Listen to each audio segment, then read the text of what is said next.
Thank you, Irwin, and thank you all here in Clanton Park. This really is the big time. You know you've made it here. It was 2002. I was in Orlando, Florida, home of the Orlando Magic, Walt Disney World, and 20,000 Jews. It was 10:30 a.m. We were at the Chabad of Orlando, and we were not going to get a minyan. So what am I going to do? I had to say Kaddish. So I decided to call my rabbi in Toronto, Rabbi Moshe Stern of Sher Tefillah, who many of you know, and what should I do? So he answered, according to the letter of the law, you can say Kaddish all day. So say Kaddish by Mincha. And I managed. Then I realized in Disney World, they have their own minhag. And that is, you can only daven mincha when Walt Disney World is closed. I was scrambling all day trying to get a minyan. Because of that, I decided to write a book called Living Kaddish. Why did I call it Living Kaddish? Because anyone who's saying Kaddish knows that you're living the life of Kaddish all the time. You're trying to get a minyan. You're making sure you have enough people. Even when you travel, you want to know where you're going to have the minyan exactly. So that went through. A couple years ago, my dad reached 100 years old, in Ahora, survivor. And it was during COVID, we couldn't really see him, so he hung on another year until 101. And I said, this is time for another book. Because, you know why? Because during COVID, you can say Kaddish, you have a minyan, you don't have a minyan, you do Zoom, you don't do Zoom. We need another book to inspire people. So I was fortunate enough to write a book called Kaddish Around the World. Kaddish Around the World. Rabbi Krohn and Rabbi Stephen Berger and some of these stories. But I want to share one story with you. You're going to really appreciate it. It really had an effect on me. And if anyone wants to talk to me afterwards about some books, etc., I donate half the funds to Israel, going to Israel in a month. And I always want to tell you this story. The story told me by a shliach. It's called 16-Month Kaddish. So there was a rabbi in Ramat Gan. He was the great-grandnephew of Chief Rabbi Cook. His name was Rabbi Nachum Cook.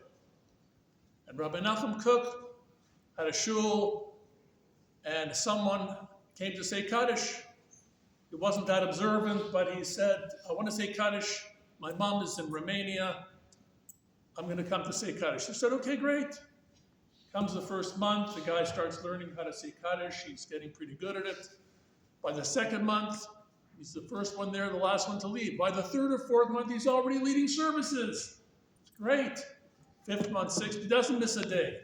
7 months, 8 months, he's going on Kaddish. You can't stop him. 10 months, 11 months, he's still saying Kaddish. 12 months, 13 months, the guy is still saying Kaddish. What are you going to do? He's still saying Kaddish.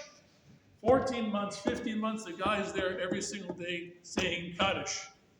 By the time 16 months rolls around, he's looking around the room and he says to the rabbi, Rabbi, I got to ask you a question. What is it?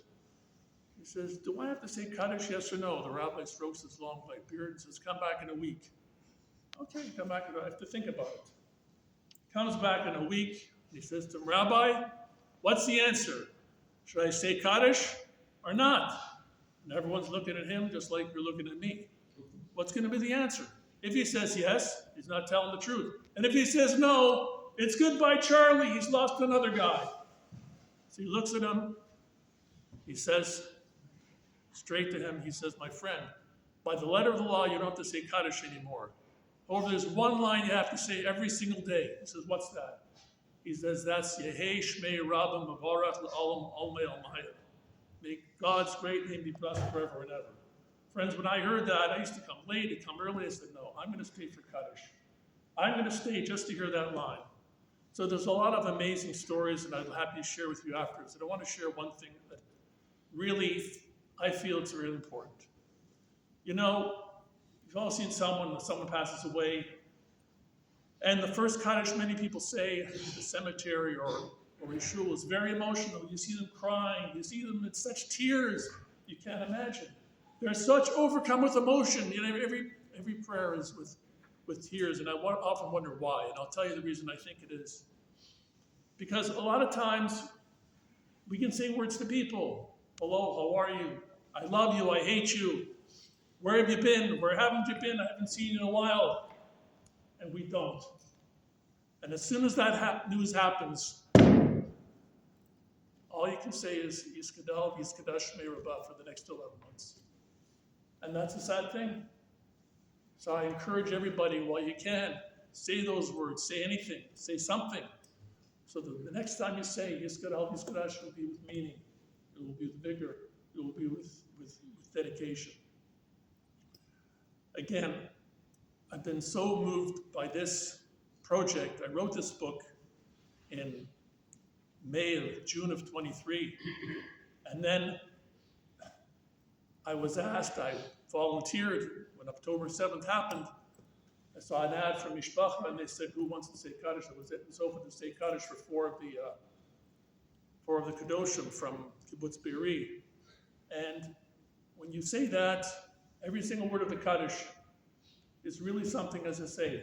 I think that's our secret weapon. We're saying Kaddish, we're keeping saying Kaddish, we're getting everyone to say Yehi Shmei Rabbah. Friends, I hope to see you after Marv. Thank you for your time. We all have